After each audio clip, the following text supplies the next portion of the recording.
Hello, folks. Welcome back to the Catholic OCD Podcast. I'm your host, Nick Nolfi. Today, we are joined in the studio with Dr. Patrick Lally, who's going to explain to us the Inquisition.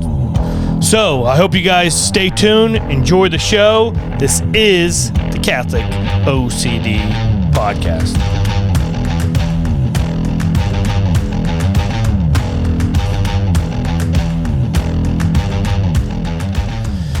All right, so I hope you guys are history buffs and looking to get some deep history going on here.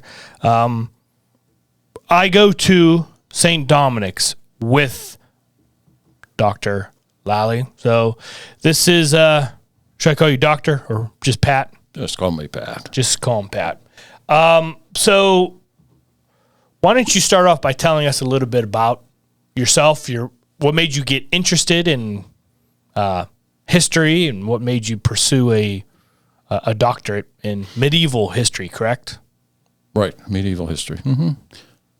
Well, I think I first got interested in medieval history due to the influence of one of my teachers in college, Father Don Shea, who was a precious blood priest who taught at St. Joseph's College in Indiana, where he went as an undergraduate, and he really awakened an interest in the Middle Ages in me.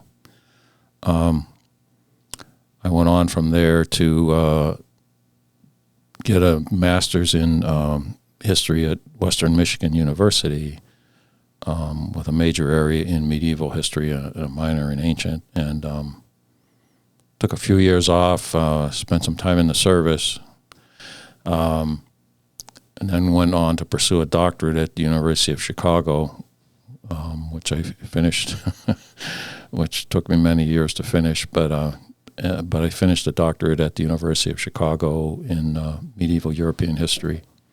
Done some research, some translating work and writing since then, but I guess you could categorize me as a medievalist outside the academy because I don't have an academic position. Oh. Now, have you been Catholic your whole life? Yes. Okay. And I would you say that you're, because you and I both belong to a Dominican parish, which is based on the an order from St. Dominic from the early 13th century. Would you say your fascination with medieval history kind of, points you towards a parish like St. Dominic's, would you say, or just the traditional aspect of St. Dominic's? I would say the latter, yeah. Yeah. Yeah, we're a little bit old school there. So, when it comes to the Inquisition, when was the Inquisition? What is the Inquisition? Is there an actual specific Inquisition or Inquisitions? What would be your answer? Well,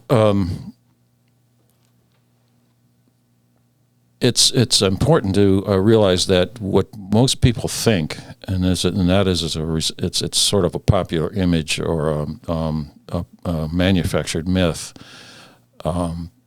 Most people think that there is such a thing as the Inquisition, so that if you went to Rome in, say, the 12th or 13th century and looked around, you'd find an office door that said the Inquisition, and that was the headquarters. That's really not the case. Throughout in the Middle Ages, first of all, inquisitorial judicial proceedings were carried on in various courts. It was really a revival of a Roman law procedure in the Middle Ages. The Church adopted it in some of its courts. A lot of secular courts adopted the same sort of procedure. There were papally directed inquisitions in the Middle Ages. There were also ones that were directed by bishops. There were ones directed by kings and barons. In early modern times, there were more institutionalized forms of Inquisition, such as most people have heard of the Spanish Inquisition. There's also a Portuguese Inquisition. There was the Roman Inquisition, which is the remote ancestor of what most of us know as the Congregation for the Doctrine of the Faith.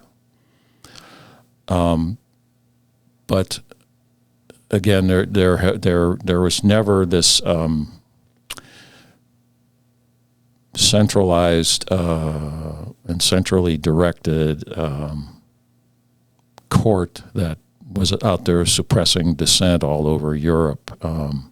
That's something that arose, first of all, got started during the Protestant Reformation as a Protestant criticism of medieval Catholicism, and was expanded by writers during the Enlightenment and into modern times. So when you get into the Enlightenment, so let me make sure I'm getting this right. So basically, to be understood, that the Inquisition is not this unified thing that's happening throughout all of Europe that has a special board that meets somewhere in a secret room in Rome. Mm-hmm. These are more of individual hearings, basically accusing people. So these people are having these hearings based on heresy, right? Based on theological doctrine, or if they're basically spreading what would be viewed as heretical viewpoints, correct? Well, it's perhaps best to just go back and look at how things got started. Again, the inquisitorial procedure was based upon it's the judicial procedure of the Roman Empire, which a knowledge of it was never totally lost in Europe. Many, particularly in the church, knew about it, but as society became more sophisticated and they needed substantive law and procedural law to deal with many situations that arose, people turned back to this old source of Roman law, which was right there and was much more sophisticated than things that they the Germanic codes or what some of the were developed to in feudal law. It involved you had a judge or some sort of a magistrate or official who was either a legal expert or he had legal experts advising him, and they collected evidence, they interviewed witnesses, they interviewed suspects, and it was a much more sophisticated and much more rational way of dealing with crimes than what it replaced in Europe.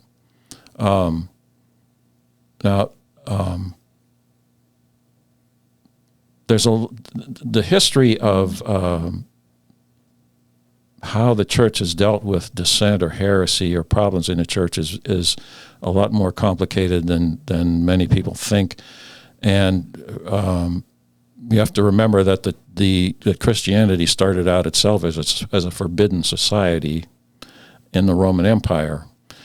It suddenly in the 4th century became first of all tolerated, and then more or less the official religion of the empire. With that came when the church got into authority, then you had the question arise of what do we do with people that don't go along, and for a long time, most thinkers in the church, although they felt that there might be some disabilities placed upon non-believers, they didn't believe in coercing people to be members of the faith.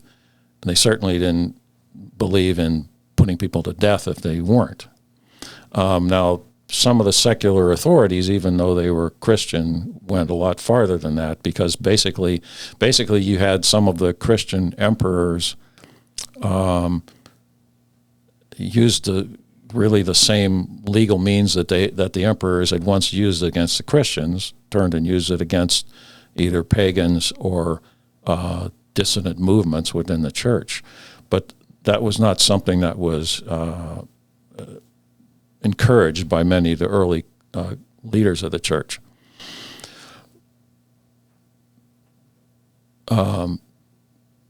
Where things really get going with Inquisition history is with the Cathar heresy in Europe in the Middle Ages. The Cathars, or as they're sometimes known as the Albigensians. Is that what Saint Dominic fought against? Yes. It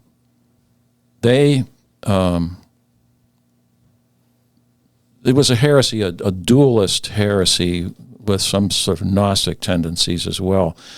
And there were several pockets of it in Europe, and there are disagreements among scholars as to whether these were connected or whether these, had sprung up kind of spontaneously in isolation from each other. But one of the real pockets where it was very strong was in what is now southern France.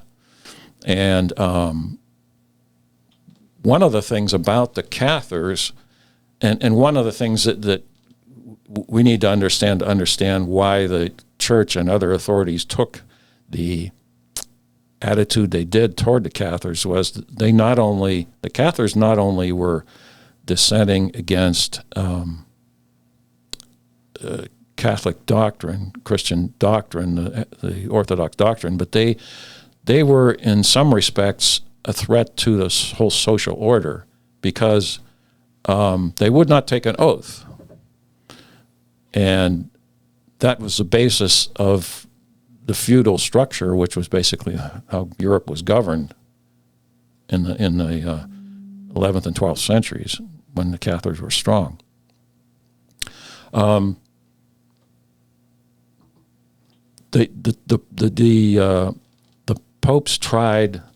popes and bishops on their own tried a number of different ways to get at this heresy, as well as other similar heresies that arose in Europe. Episcopal visitations were tried.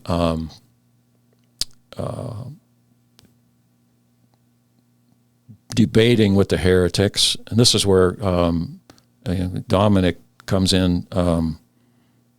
Dominic, before he founded the Dominican order, was a canon who visited the area where the heretics were very strong, visited it with his bishop, and observed how strong these heretics were. Often they would, jeer at the Orthodox clergy when they came into town, and how Dominic saw how a lot of times the local clergy were simply unprepared to deal with it. They didn't have the background in doctrine or in how to argue with somebody about it. Rhetoric. Right. The popes tried a couple different things. They would send appointing judge delegates, which was basically the Pope giving someone a delegation of authority to go and investigate and try to turn the heretics back to orthodoxy. They also appointed papal legates, often someone from the Curia, to go there and try to deal with the situation. One of the things that happens there, which certainly influenced Roman thinking very much, was one of these men was murdered while attempting to deal with the Cathars in southern France. But what the popes it would have been Innocent III who came up with this idea, and that was to use the new mendicant orders, because he reasoned that especially the Dominicans were already trained to preach. They knew doctrine and were trained to preach doctrine. Also, they didn't have any local ties. Their ties were basically to Rome rather than to the local bishop. So I believe it was in 1231, there was the first delegation of authority to a Dominican prior to set up an inquisitorial procedure. He could appoint other Dominicans or other people he thought were, apt for the position to investigate what was going on and make judgments upon it. It basically set up an ecclesiastical court. So that's how the Inquisitions really got rolling in Europe. But again, there wasn't even a common title for the offices people had until the mid-13th century, when they were known as the Inquisitors of Heretical Depravity. But that's about as far as it went as far as centralizing the whole procedure. There were inquisitorial procedures going on all over the place. Again, a lot of them Dominicans and Franciscans delegated by the Pope, but also a lot of bishops were doing things on their own and also using inquisitorial procedure. So the Inquisition, if anything, should be known more as a mode or a style of a trial or investigation, not so much like this big organized action that's happening through Europe. It's just a different type of trial. Right, basically. You're talking largely about the procedure that was used. Now, what most of us find, most of us in modern times find it repugnant that people were judged because, found guilty of crimes of what they thought.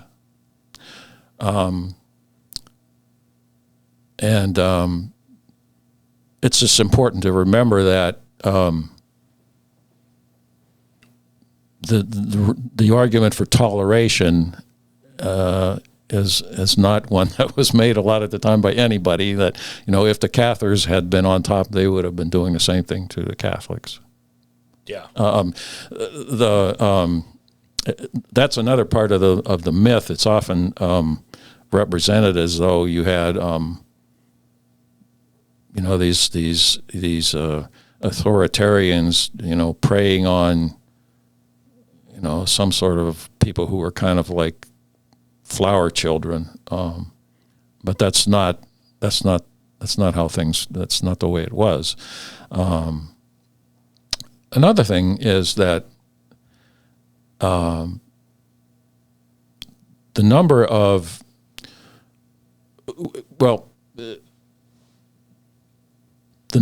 people who were executed, usually by burning, is not a large percentage of the people who actually were convicted, were tried, or even convicted.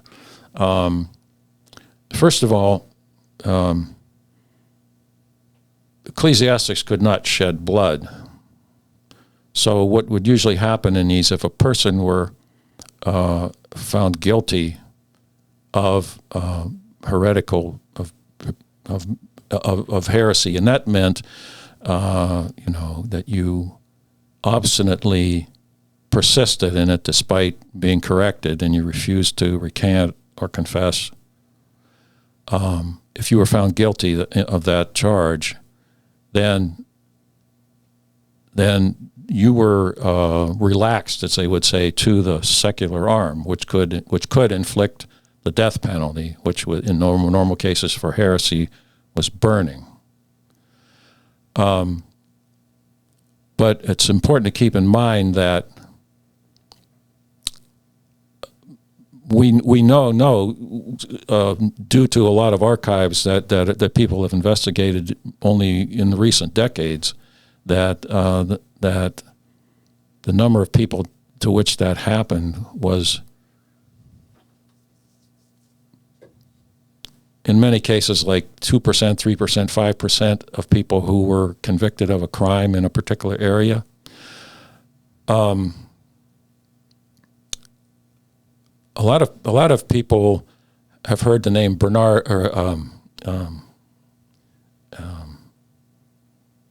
Guy, who was he's kind of the villain of the Umberto Eco's novel, The Name of the Rose. Okay. Okay, in about a 15-year period in the early 14th century in Toulouse, he convicted like more than 600 people of heresy. Of those, about 40 were executed. Most of the rest did some sort of penance and got off, and then were they completed their penance and. But the another thing to keep in mind is over a period of time, the Inquisitions dealt with a lot of things besides heresy, and moral offenses like priests soliciting women in a confessional,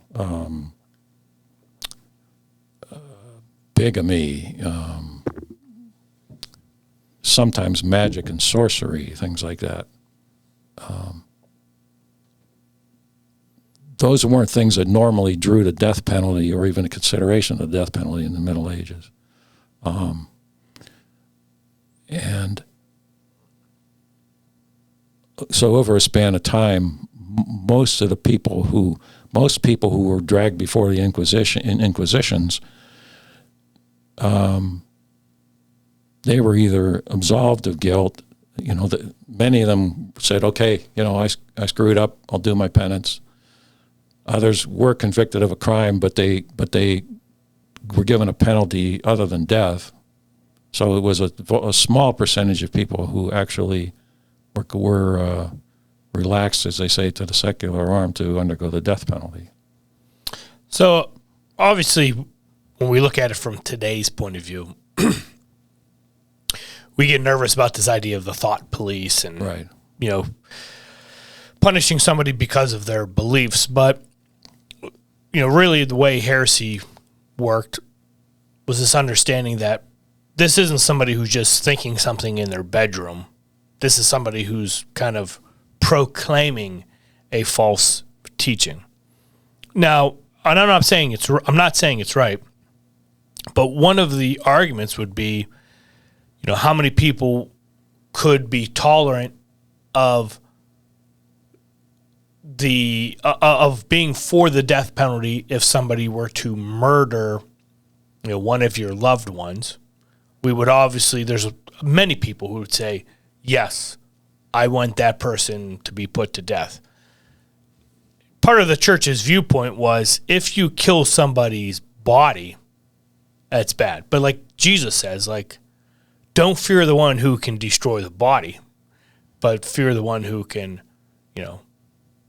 throw both the body and soul into Gehenna.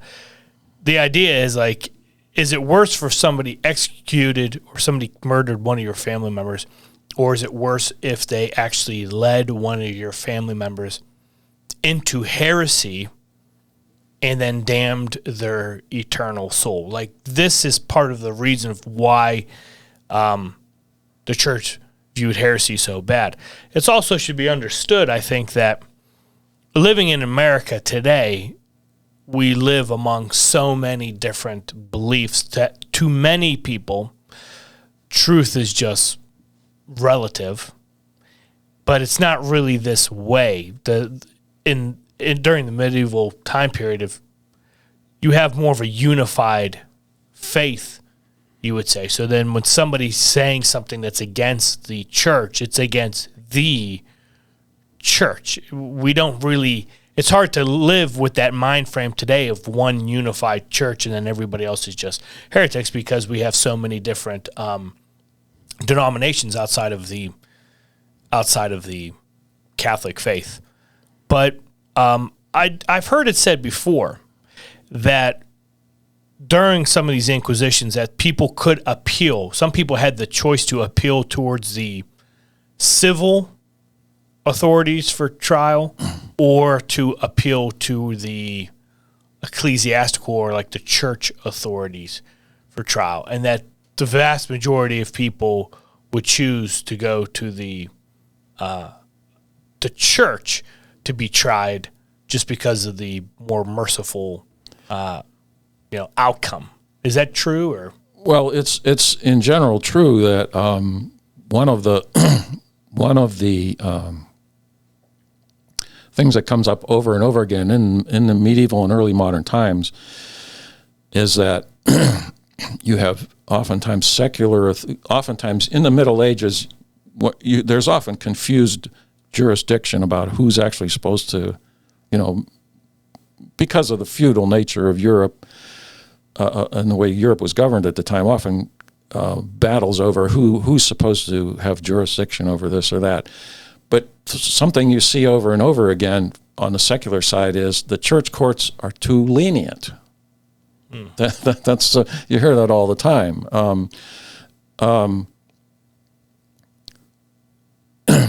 There are cases. Well, to go back a minute to something you were saying originally about the way people looked at coercion, and it helps us to kind of understand how people thought. One historian has said that in the Middle Ages, a lot of people seem to look at, you might say, the health of the society, the Christian society, the same way we look at the health of our body today. And, we just went through a period in our own history here in the last few years where a question of the health of our bodies in a period of pandemic led to plenty of very intolerant attitudes expressed by by governments and their supporters, right? Yeah. So I think maybe that helps us to understand a bit how people conceived of this. Some of the critics of inquisitorial proceedings are a bit hypocritical too. When to give an example, we haven't talked much about the Spanish Inquisition, which is kind of a thing in itself, and much later than the earlier medieval Inquisitions. But in early modern times, Spain ruled part of what is now the Netherlands, and there was for years a simmering revolt in the Netherlands, and there was often concern on the part of people there that the Spanish authorities were going to extend the Spanish Inquisition to the Spanish Netherlands. Some of the most vocal people on that front were the leaders of the town of Antwerp, who were, while they were doing this, meanwhile busy trying, convicting, and burning heretics on their own. Yeah. So, another is a lot of the modern myth of the Inquisition arises from the fact that a lot of the earliest history of it was written by Protestant historians. And it's often overlooked that a lot of times dissenters, they didn't fare any better when they fell into the hands of Protestants they disagreed with than they did when they fell into the hands of Catholics. A good example is Michael Servetus one of the earliest of the Unitarians who was burned in Geneva by the Calvinists. Yeah, so what happens with Michael, right? So different forms of the same. So let me ask you this. Was he Unitarian or was he like a modalist? Well, he's regarded by many people as one of the earliest of the Unitarians. Okay. But So modalism, which would go back earlier, which today we would call oneness theology, the idea that God the Father, God the Son, God the Spirit are one essence in one person, which the Trinitarian theology is that they're the Father is one person, the Son's one person, the Spirit's a different, unique person, but they all make up. They all share the one essence. They're fully partake of the one essence. All three of them. When you get to the Unitarian viewpoint, which John Adams, who would have been a Puritan early in his life, he becomes a Unitarian, right? And you could see, I think, in some of his writings against with Jefferson in the retirement, where he's very vocal about his denying the divinity of Christ. So a Unitarian, where the modalist or the oneness theology unites the Father, Son, and Spirit too much, the Unitarian's the actual opposite of that, to where they're only going to say that God is God the Father. Well, I can't say I'm an expert on Unitarian theology. But, so I think that's the distinction. So basically, and I could have been confused. I guess it's Michael Servetus. Michael Servetus. He was Spanish. Spanish. Okay. Mm-hmm. I don't know why. I could have been wrong in this. I thought maybe I couldn't remember if he was a Unitarian or modalist. But if you're saying he's considered one of the earliest, then obviously that makes sense that he would have been a Unitarian, because obviously modalism was way earlier than. I mean, the essence of Unitarianism is the denial of the doctrine of the Trinity. And I suppose it could take many, shapes from there. Which both of those, modalist and the Unitarian, would both deny the Trinity. So it's understood, right, that he's kind of out and about, and you kind of see John Calvin.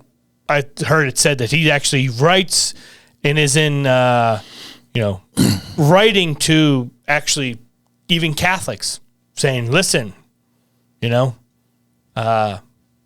know we kind of got our arguments going on between us, but this guy doesn't even believe in the Trinity. And I've heard it said that, like, Calvin basically is even encouraging Catholics, like, listen, if you get this guy, he needs to be dealt with. And that, but he ends up landing in the theocracy that Calvin kind of was in charge of at the time. In Geneva. And that they burned him. I don't know if you've ever heard of the... and this isn't to try to badmouth just Calvin, because Catholics, we definitely have our own bad bits of heresy. But I don't know how these legends build. But I heard there was two ways that you could be burned at the stake, and the understanding was that the one way actually wasn't that painful. It was actually just more of a suffocation. And is that like when they would do like the wet wood, and they would kind of keep it farther away, and the idea was you would suffocate, or there was the dry wood like right next to you, and that one's gonna be bad. And I've heard somebody say, or I've read somewhere where like they kind of said like Calvin's like, we're not smoking him out, we're burning his butt, And I don't know if you know anything about that. I thought that Calvin that had tried to mitigate, to have him executed in a more humane way. I thought. Did he? That's what I have heard. But again, that's why I have you on. Yeah. But I can't say I know a whole lot about that. No. Okay. Yeah. Everybody has to do their homework then. Yeah. Look it up. But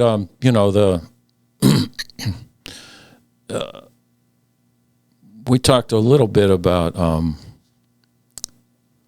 one of the things I'd like to, we touched a little bit on this here and there. A lot of people think that the pursuit of witches and sorcerers was a big thing in the Middle Ages, but that actually doesn't get rolling until early modern times. In the Middle Ages, actually one of the 13th century popes, Alexander IV, sent out a letter to all and saying that he didn't want witches being tried by these inquisitorial courts unless there was evidence of heresy. Although, in early modern times, and like late 14th century, late 15th century, you start to see more saying that, well, people saying witchcraft is tantamount to heresy, and witches, or so-called witches and sorcerers being tried by these courts. But an interesting thing is that some of the inquisitorial courts, and what I think would amaze a lot of people here, is the Spanish Inquisition, which was one of the more institutional courts of early modern times. The Spanish Inquisition was one of the first court systems in Europe to openly express skepticism about a lot of the which things that were being attributed to witchcraft. Oh, really? Yeah. As early as the mid 16th century, jurists in the Spanish inquisitorial court saying,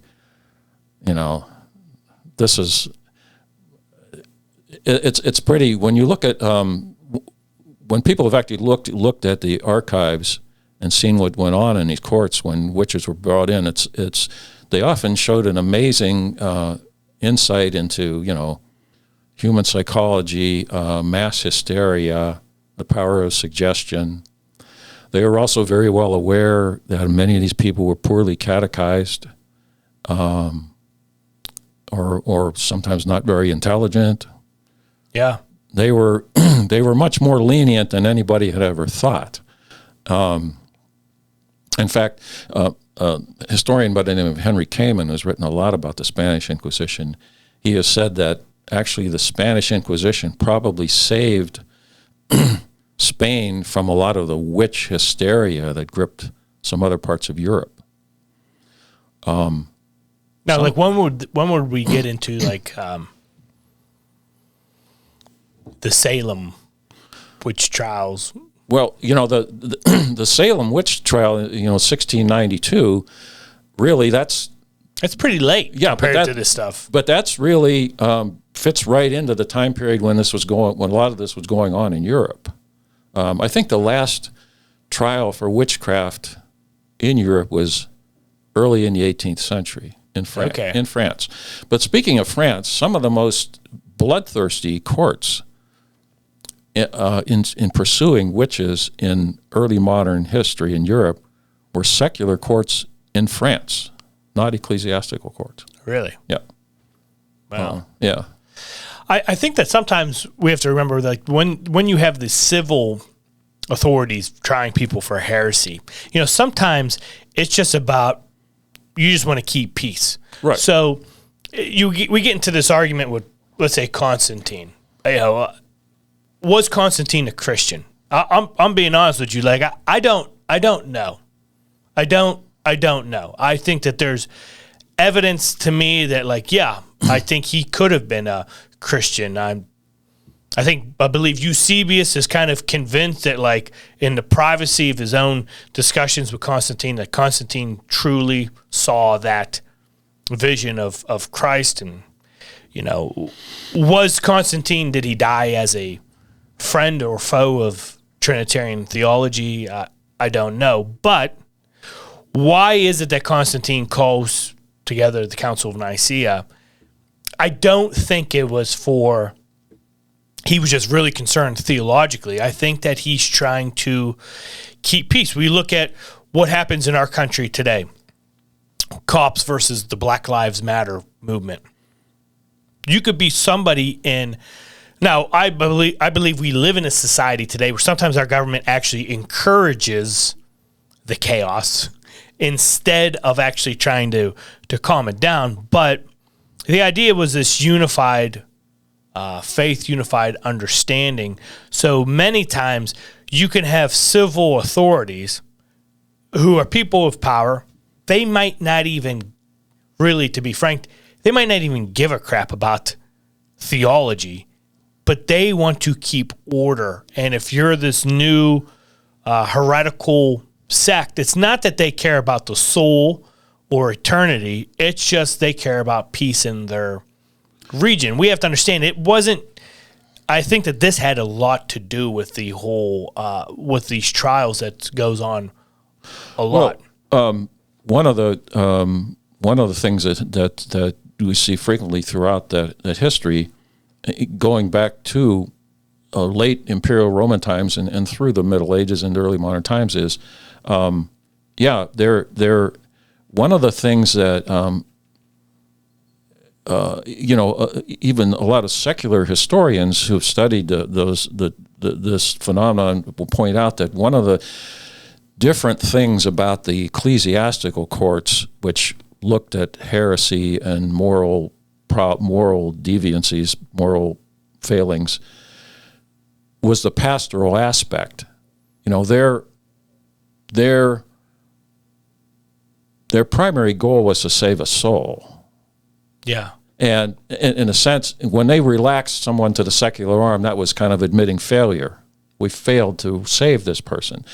But many, many times, the attitude of the secular authorities, and also of, you might say, the popular mind, the mob, was, this person's causing trouble, get rid of him. Yeah. And this is, like you say, they're causing disorder in society. I mean, there are cases in the Middle Ages of bishops trying to defend heretics or dissenters and basically give them their day in court, and there's a mob that just wants to drag them out and hang them or burn them. Yeah. It's kind of like, when you read about vigilantism in the Old West. That happened in the Middle Ages too, but if it was often it was a bishop, saying, hold on, we got to give this guy, we got to investigate. Or if it was, again, many popes in the Middle Ages and in early modern times said, we're constantly saying, they didn't use the term we would use, due process of law, but that's what they meant. You have to, follow the procedure. You can't just say this guy's guilty and do away with him. Yeah. There was always a pastoral aspect of the church's attitude toward it. Mostly they wanted to save a soul. Yeah. All right. Well, anything else you want to really get out there? One of the things I started to say was, the Middle Ages, what you find different between the Middle Ages and early modern times is you have these more institutionalized inquisitions in early modern times, in which the main ones we think of would be the Spanish Inquisition and the Portuguese Inquisition and the Roman Inquisition. They had a more organized effort to do what they were doing than was going on in the Middle Ages when inquisitorial procedures were first used. The Roman Inquisition, as I was saying earlier, is the remote ancestor of what is now, or until recently, was the Congregation for the Doctrine of the Faith. I don't know if Pope Francis is not a new dicastery. I can't keep up with some of these things. But the Roman Inquisition originally was supposed to have supervisory authority over inquisitions in the Papal States and some scattered throughout Italy.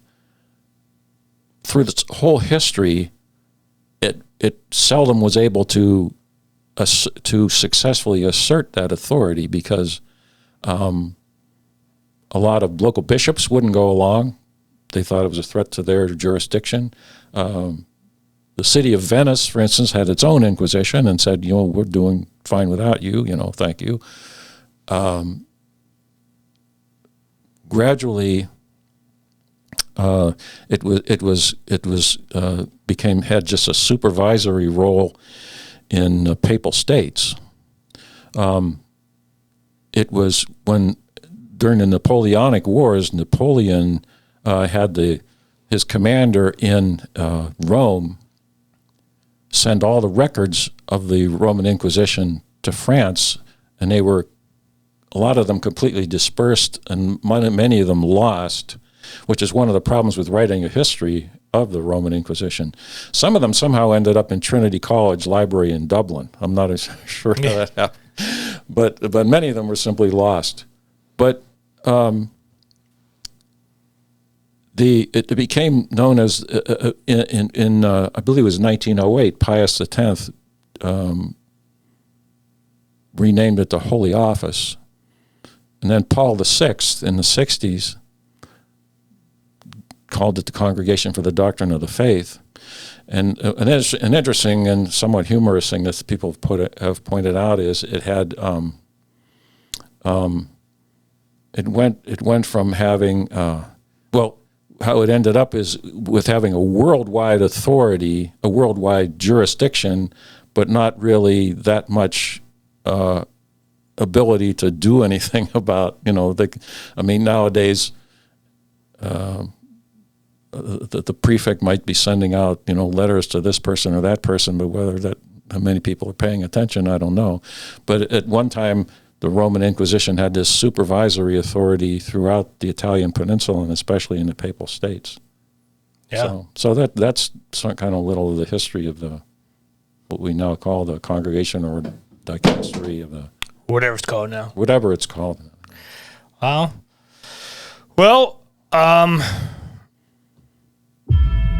want to thank Pat for coming on, talking to us about the Inquisition, or these local little things that went on. So, everybody who's watched this show, don't forget to like and subscribe to this podcast. I want to thank Dr. Pat Lally for coming on, and we'll see you guys next time on the Catholic OCD Podcast.